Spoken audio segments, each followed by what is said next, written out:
Title: The Lost Era. Jake Callahan blinked rapidly as his vision cleared, the soft blue glow of his television screen fading away. The controller slipped from his hands, clattering onto the hardwood floor of his living room. For a moment, he sat still on his worn-out couch, trying to make sense of what had just happened. 1 second, he had been engrossed in the new virtual reality game he'd just picked up, Lost Era, the Forgotten Lands, and the next, the world had seemed to shift around him. Everything went dark, and then, this.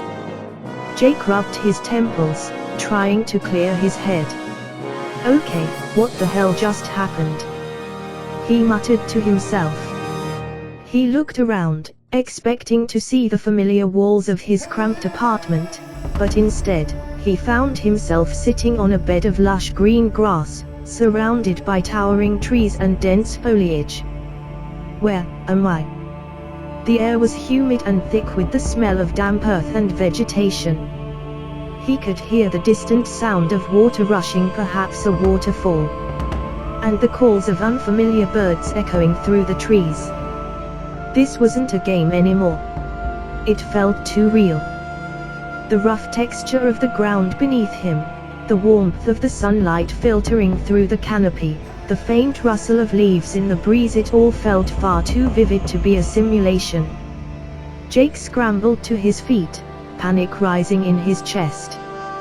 He glanced down at himself, still wearing the clothes he'd had on before, a simple t-shirt, jeans, and a pair of old sneakers.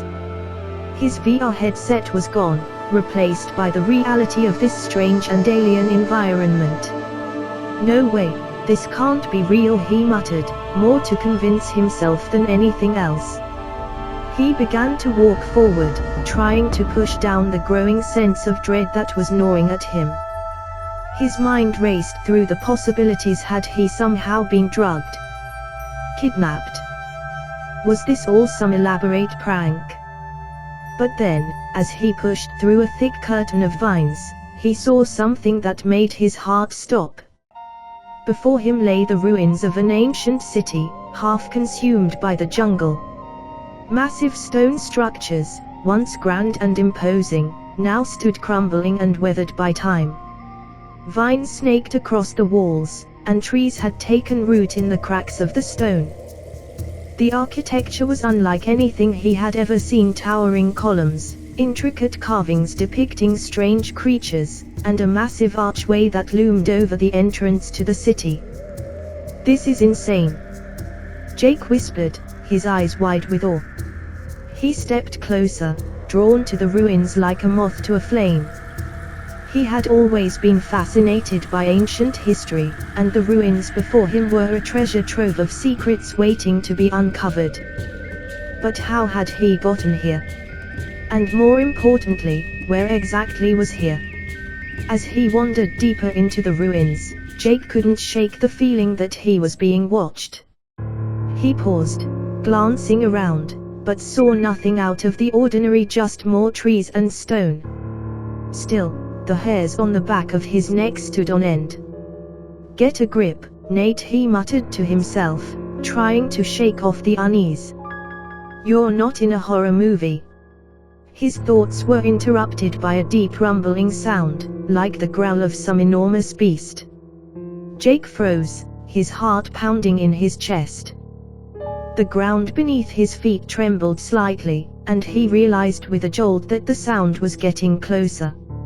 "Okay, maybe I am in a horror movie," he whispered, backing away slowly. His eyes darted around, searching for a place to hide, but before he could move any further, the source of the rumbling appeared.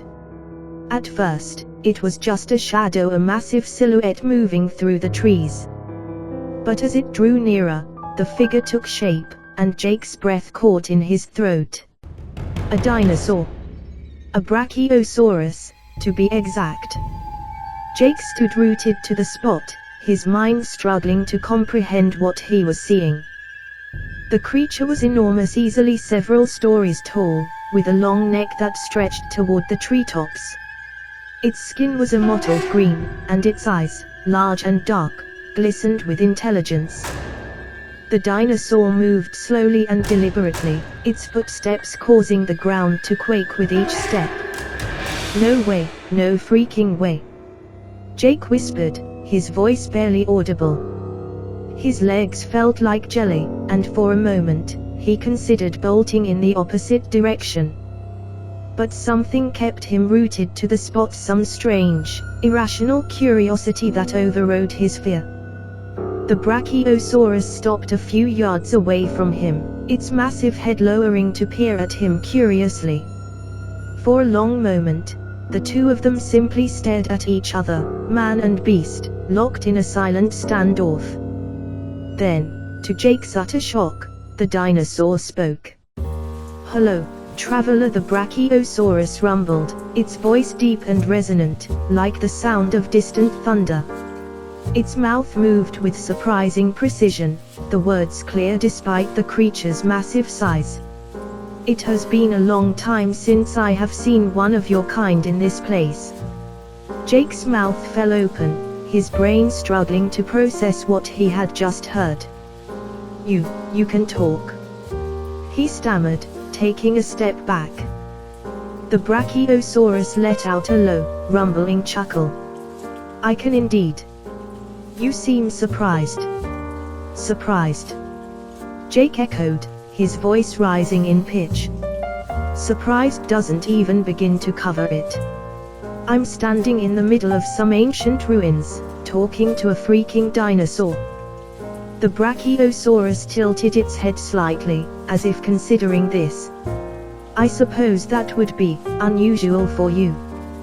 But in this place, things are different. Time flows strangely here, and what once was, still is." Jake shook his head, trying to make sense of it all. "This place, where am I? How did I get here?" The Brachiosaurus regarded him with what seemed like a mixture of amusement and sympathy. "You are in the Lost Era, a place outside of time. A sanctuary for those who have been forgotten by the world above. As for how you arrived here, that is a question only you can answer." Jake rubbed his temples, his mind spinning. "The game. I was playing a game. Lost Era, the Forgotten Lands. And then I was here." "Ah, the game," the Brachiosaurus said thoughtfully. "I have heard of such things, visions of other worlds, glimpses of what might have been. Perhaps your journey here was not as accidental as it seems." Jake frowned. "What do you mean?" The dinosaur shifted its massive weight, its eyes glinting with something that Jake couldn't quite place. "This place has a way of calling those who seek it. Perhaps, in your heart, you were searching for something more than just a game. Perhaps you were searching for purpose." "Purpose?" Jake echoed, his voice quiet. The word hung in the air between them, heavy with meaning. He had always felt a restlessness in his life, a yearning for something more. His expeditions and adventures had filled the void for a time, but they had never truly satisfied him. "Yes," the Brachiosaurus said gently. "Purpose. Many who come here are lost, searching for something they cannot name. But in this place, you may find what you seek." Jake looked around at the ruins, the jungle, the massive creature before him. It all felt so surreal, like a dream he couldn't wake up from. But the more he thought about it, the more he realized that the Brachiosaurus might be right. He had been chasing after something for years, always on the move, never staying in one place for too long. Maybe this strange, impossible place held the answers he had been looking for. "What am I supposed to do?" Jake asked, his voice tinged with uncertainty. The Brachiosaurus gazed at him with those deep, knowing eyes. "That is for you to decide. But the ruins hold many secrets. Perhaps they will guide you." Jake nodded slowly, taking in the enormity of what lay before him. This was no ordinary adventure, this was something far more profound. He had been brought to a place that existed outside of time, where dinosaurs still roamed and ancient civilizations whispered from the shadows. And somehow, he knew that this was exactly where he was meant to be. "Thank you," Jake said, his voice filled with gratitude. I don't know what to expect, but I'll figure it out." The Brachiosaurus rumbled softly, a sound that Jake interpreted as approval. "Go, traveler. Discover the secrets of this land. And if you ever need guidance, I will be here." Jake smiled, the tension in his body easing slightly. Despite the absurdity of his situation, he felt a sense of calm settle over him. He wasn't alone in this strange place, he had a purpose, even if he didn't fully understand it yet. With one last look at the Brachiosaurus, Jake turned and began to make his way deeper into the ruins.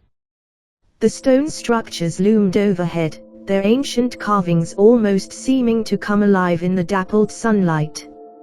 As he walked, he couldn't shake the feeling that the walls themselves were watching him, guiding his steps. For a while, Jake wandered through the ruins, marveling at the intricate details etched into the stone. The carvings depicted scenes of life long ago, dinosaurs roaming freely, people clad in robes, their faces obscured by time.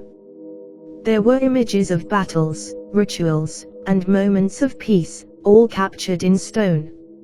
It was like walking through history itself, but a history that had never been recorded in any book. "This is incredible," Jake muttered to himself as he traced his fingers along one of the carvings. "It's like this place is telling a story. But what story? And why had it been forgotten?"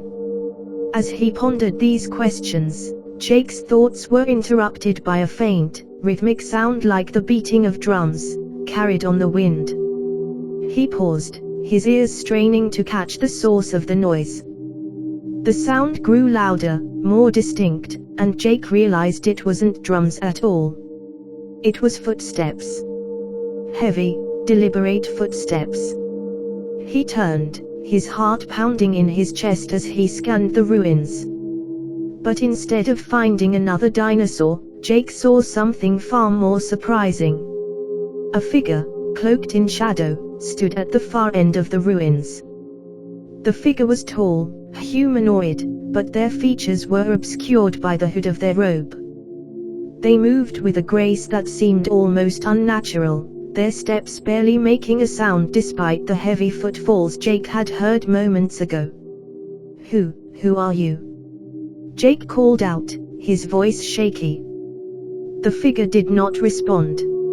Instead, they raised an arm and pointed to a nearby structure, a large, temple-like building that seemed to be the focal point of the ruins. The entrance was framed by two towering statues of dinosaurs, their faces worn but still imposing. Jake hesitated for a moment, unsure of what to do. But then, something inside him stirred, an instinct, a gut feeling that told him he needed to follow. With a deep breath, he nodded and began to walk toward the temple.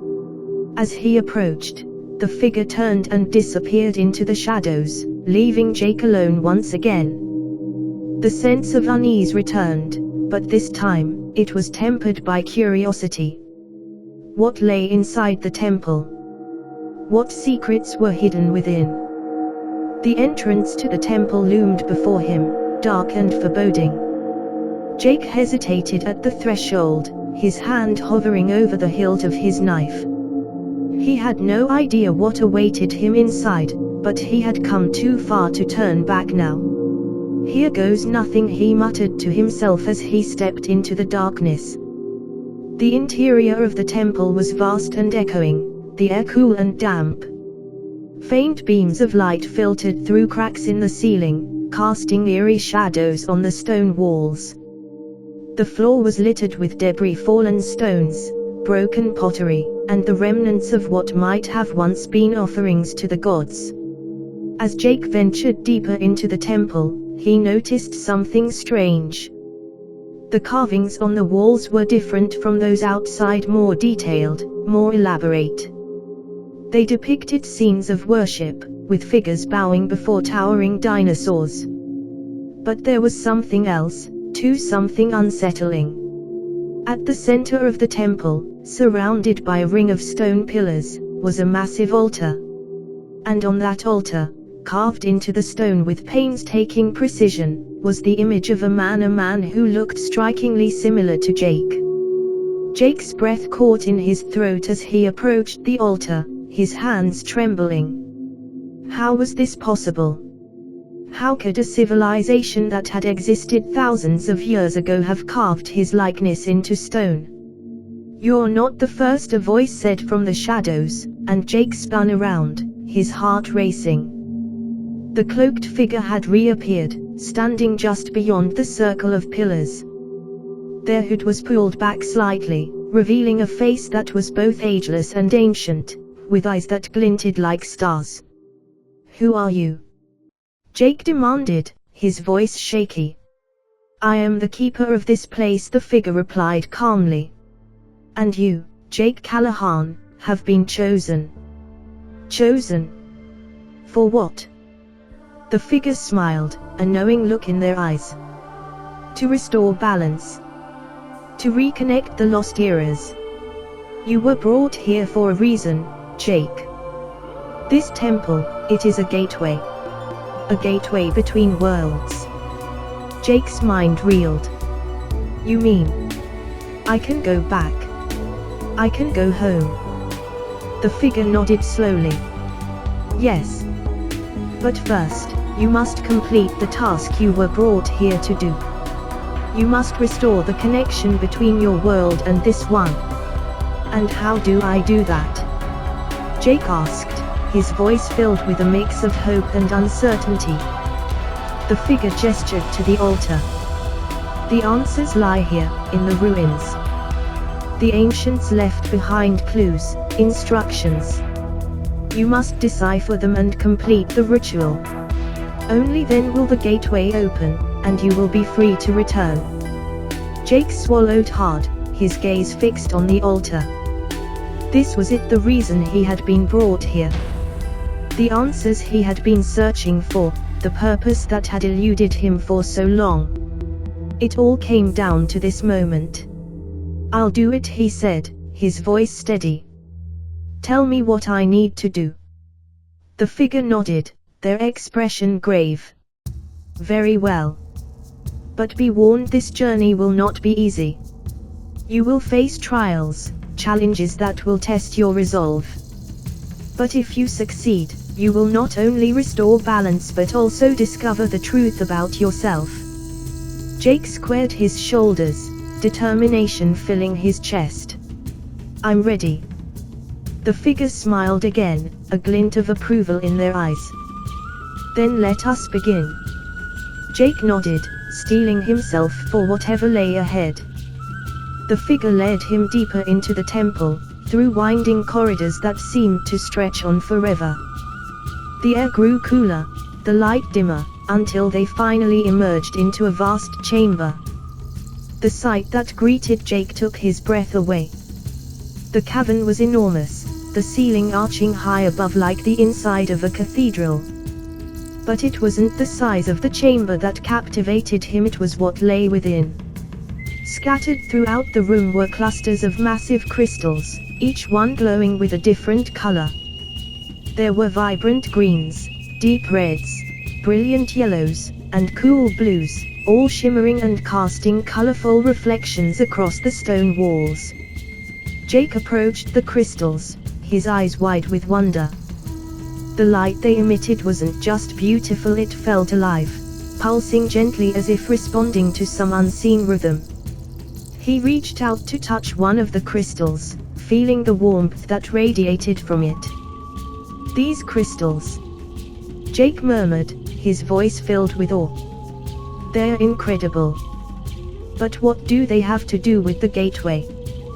The figure stepped forward, their voice echoing softly in the chamber. These crystals are the key, Jake. They are the conduits of energy that bind this world to others. The ancients used them to create the gateway, a bridge between eras. But over time, the connection weakened. The balance was lost. Jake stared at the crystals, the wheels in his mind turning. The colors, the lights, the patterns, it all felt strangely familiar. And then, like a puzzle piece clicking into place, it hit him. This is just like a game, Jake said, more to himself than to the figure. A puzzle. A cipher. The crystals, they're like pieces of a code. I need to align them somehow, don't I? The figure nodded slowly. Yes. The ancients left behind a sequence, a way to restore the connection. But the cipher is complex, and only one who truly understands the language of these crystals can unlock their power. Jake knelt by the crystals, his fingers hovering over them as he studied their arrangement. His experience with video games suddenly felt like more than just a hobby, it felt like training for this exact moment. He had spent countless hours solving puzzles, deciphering codes, unlocking secrets in virtual worlds. Now, all of that knowledge was about to be put to the test. He took a deep breath, trying to focus. Okay, let's think this through. There are 4 colors: green, red, yellow, and blue. And they are all emitting light in different patterns. It's like a combination lock, right? I just need to figure out the correct order. Jake noticed that each crystal's light pulse was different. The green crystal pulsed slowly, the red one quickly, the yellow crystal in a rhythm that seemed to alternate, and the blue crystal's pulse was steady and continuous. The patterns reminded him of rhythm games he'd played, where timing was everything. I need to match the lights with the rhythm, Jake muttered, his mind racing. But it's not just about the rhythm, it's the sequence too. The order matters. He glanced around the chamber, searching for clues. On the walls surrounding the crystals were more carvings, similar to those he had seen earlier. But these carvings depicted the crystals themselves, arranged in different sequences. In one carving, the green crystal was placed first, followed by the blue, then red, and finally yellow. Another carving showed a different order entirely: yellow, red, green, and blue. These carvings, they're like instructions, Jake realized. But not all of them are right. I need to find the correct one. He moved from carving to carving, studying each sequence carefully. Some were incomplete, eroded by time. Others seemed to contradict each other. But then, near the far end of the chamber, he found a carving that caught his attention. It showed a scene of figures, much like the ones he had seen earlier, gathered around the crystals. In this carving, the crystals were arranged in a specific order: green, red, blue, yellow. But what stood out to Jake was the way the figures in the carving seemed to be bowing to the crystals, their hands raised as if in offering. This has to be it, Jake whispered. It's not just about the colors or the rhythm. It's about the intention. The sequence represents something: balance, harmony. Green for life, red for strength, blue for wisdom, and yellow for energy. That's the key. He turned back to the crystals, his heart pounding in his chest. All right, here goes nothing. Jake carefully moved the crystals into the sequence he had deciphered from the carving: green first, then red, followed by blue, and finally yellow. As he placed the last crystal in position, the chamber seemed to come alive. The lights from the crystals brightened, their pulses sinking into a single, harmonious rhythm. The entire room began to vibrate with energy, the air humming with a powerful force. The beams of light from the crystals shot upward, converging at the center of the ceiling. There, they merged into a single, brilliant beam of white light that pierced through the darkness like a beacon. The ground trembled beneath Jake's feet, and he could feel the energy surging through him, filling him with a sense of purpose and clarity. "It's working!" Jake shouted, his voice barely audible over the sound of the rumbling earth. The figure, still standing at the edge of the chamber, nodded in approval. "You have done well, Jake. The gateway is opening." The beam of light continued to intensify, growing brighter and brighter until it was almost blinding. Jake shielded his eyes, squinting against the brilliance. He could feel the pull of the gateway, like a powerful current drawing him in. "This is it," Jake whispered to himself. "This is my way home." But just as he was about to step into the light, he hesitated. He looked back at the crystals, at the ruins, at the figure who had guided him here. This place, the Lost Era, had become more than just a mystery to solve. It had become a part of him, a part of his journey. And leaving it behind felt wrong. The figure seemed to sense his hesitation. "The choice is yours, Jake. You may return to your world, or you may stay here and continue your quest. The gateway will remain open, but only for a short time. Choose wisely." Jake took a deep breath, weighing his options. The world he had come from, the life he had known, was waiting for him on the other side of that light. But here, in this ancient and forgotten place, he had found something he had never experienced before. Purpose. Meaning. Adventure. And yet, he knew that his journey wasn't truly over. Not yet. There were still answers to be found, mysteries to uncover.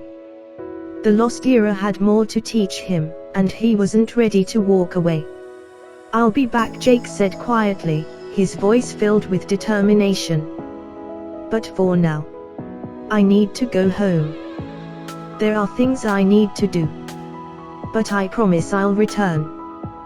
The figure nodded in understanding. "Very well, Jake Callahan. The gateway will always be here, waiting for you." With one last look at the crystals, Jake stepped into the beam of light. The world around him blurred, the light engulfing him completely. For a moment, he felt weightless, like he was floating through space and time. Then, with a sudden jolt, he found himself standing in his living room, the familiar surroundings of his apartment coming into focus. The television screen in front of him flickered, displaying the title screen of Lost Era, The Forgotten Lands. The controller lay at his feet, just where he had dropped it earlier. Jake stared at the screen, his mind racing. Had it all been real? Or had it just been some incredibly vivid dream? But as he reached into his pocket, he felt something cold and smooth. He pulled it out, a small, glowing crystal, its light pulsing softly in his hand. Jake smiled, his heart swelling with a sense of wonder. It had been real. All of it. And now, he had the proof. He looked out the window, at the world he had returned to. It was the same as it had always been, familiar, ordinary. But Jake knew that it would never feel quite the same again. Because somewhere out there, in a place beyond time, the Lost Era waited for him. And one day, he would return.